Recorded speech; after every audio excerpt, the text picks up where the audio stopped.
In 2021, we were here at 14th and Jones Street when we heard that the downtown library was going to be here, west edge of the old market at 14th and Jones Street.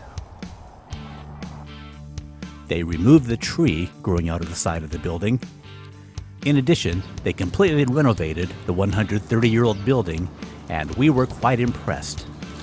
Yes, we know that there is controversy with this library, and we will address that in a moment. For now, let's take a look at what they did with this building. Upon opening the door, we noticed that the refurbishment of this two-story, 30,000 square foot building retained the old original character while making it feel modern at the same time. We also appreciated the lighting and views of the surrounding neighborhood.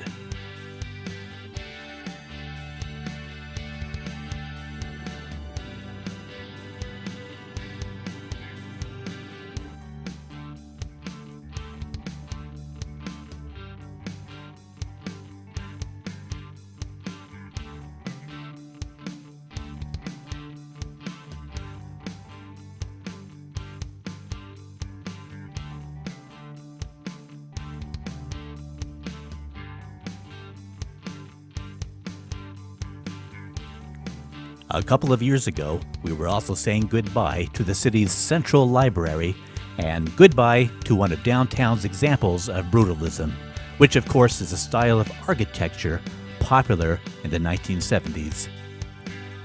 In its place is the construction of the new headquarters for Mutual of Omaha. Some were unhappy to see the library replaced, while others don't miss the brutalist architecture.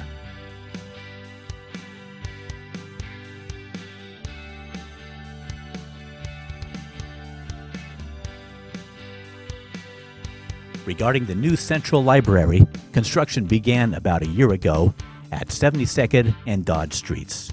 It is scheduled to open in 2026 and will have 96,000 square feet. It's going to be a beautiful building. However, many have voiced concern that it is located at the intersection of two of Omaha's busiest streets in a not very walkable area. That said, philanthropists have contributed to most of the funding. Hopefully, the Crossroads development across the street will gain momentum and look completely different in a couple of years. What do you think about the new libraries? We're going to have several videos of Omaha and around Nebraska and Iowa during the next few months. See you next time on World Street.